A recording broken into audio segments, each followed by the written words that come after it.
अभी आपने सुना ही होगा कैसे वह फिर एक बार इंटरनेशनल मॉनेटरी फंड आईएमएफ के पास कर्ज मांगने गया। वहीं दूसरी तरफ हमारा देश है कि हम आज उन देशों की श्रेणी में आते हैं जो आईएमएफ को फंड देते हैं ताकि आईएमएफ गरीब देशों को कर्ज दे सके। ऐसी स्थिति में हमारा यह भारत है। रामचरितमानस में स्वामी तुलसीदास जी ने लिखा है, जहां सुमतितः संपत्ति नाना, जहां कुमतितः विपत्ति निदाना। यानी जहां सुमति होती है, अच्छी नीतियां होती हैं, वहां सुख और समृद्धि होती है, और जहां कुमति होती है, बुरी मति होती है, केवल दूसरों के हित की भावना होती है, वहां तरह तरह की विपत्तियां स्वाभाविक रूप से आती ही हैं। पाकिस्तान जिसका जीता जागता यह उदाहरण है। साथियों, भारत के बारे में पूरी दुनिया यह बात जानती है कि हमने हमेशा शांति को प्राथमिकता दी है। हम आमतौर पर युद्ध के समर्थक कभी नहीं रहे, लेकिन स्थितियां जब इतनी विकट हो जाएं, जब देश की संप्रभुता पर आक्रमण होने लगे, तो जवाब देना यह आवश्यक हो जाता है। राष्ट्र कवि रामधारी सिंह दिनकर जी की पंक्तियां आपके सामने रखना चाहूंगा। रुग्ण होना चाहता कोई नहीं, रुग्ण होना चाहता कोई नहीं, रोग लेकिन आ गया जब पास हो तिक्त औषधि, कड़वी औषधि। तिक्त औषधि के सिवा उपचार क्या, शमित होगा वह नहीं मिष्ठान्न से। यानी कोई बीमारी अगर लग जाए तो वह मिठाई से दूर नहीं होती है, उसके लिए कड़वी दवा ही काम करती है। इसलिए आतंकवाद जैसे रोग के लिए भी ऑपरेशन सिंदूर जैसी दवा की बड़ी जरूरत हो गई थी।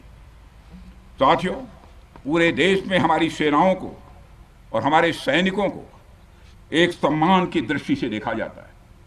एक सशक्त राष्ट्र वही होता है जो अपनी सेनाओं को सम्मान के साथ साथ आधुनिक हथियार और साजो सामान भी दे जिसकी उसे जरूरत है। मुझे गर्व है कि आज प्रधानमंत्री जी के नेतृत्व में सरकार हमारी सेनाओं के लिए यह सब सारा काम कर रही है। हमने यह सुनिश्चित किया है कि हमारी सेनाएं हर परिस्थिति के लिए तैयार रहें। और मैं यहाँ पर army chief general Upendra Dwivedi ji को भी बधाई देना चाहता हूँ, क्योंकि बार बार मेरी चर्चा होती रही है और बार बार मैं ये पूछता हूँ कि जो भी आवश्यकताएं हैं उन आवश्यकताओं को पूरा करने के लिए हम पूरी तरह से तैयार हैं। और इसलिए इसके लिए हम वर्ल्ड क्लास बेहतरीन गुणवत्ता वाले साजो सामान अपनी सेनाओं को देने की कोशिश कर रहे हैं। आज आधुनिक राइफल्स, मिसाइल डिफेंस शील्ड और ड्रोन्स जैसी नई पीढ़ी के कई इक्विपमेंट को तेजी से भारत में ही बनाया जा रहा है। साथियों, इसके अलावा सीमावर्ती इलाकों में हमने जो काम किया है वो आप सब देख रहे होंगे। आज एलएसी और एलओसी पर भी कनेक्टिविटी है, वैसी पहले शायद कभी नहीं थी।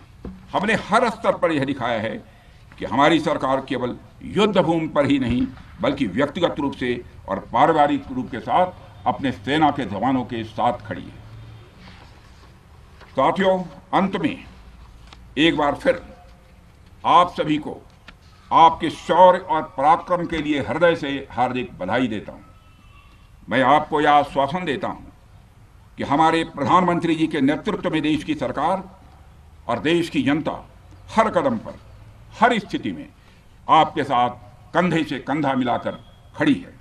मुझे पूरा विश्वास है कि आपके सहयोग से हम इस पूरे क्षेत्र में आतंकवाद का समूल नाश करेंगे, ताकि कल को कोई भारत की संप्रभुता के खिलाफ आंख उठाने की हिमाकत न कर सके। इसी आशा और विश्वास के साथ आप सबके शौर्य और पराक्रम की सराहना करते हुए और आप सभी को अपनी हार्दिक शुभकामनाएं देते हुए अपना निवेदन समाप्त करता हूं। बोलिए जय हिंद, जय हिंद।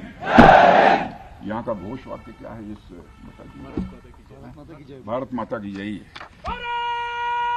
क्या बात है।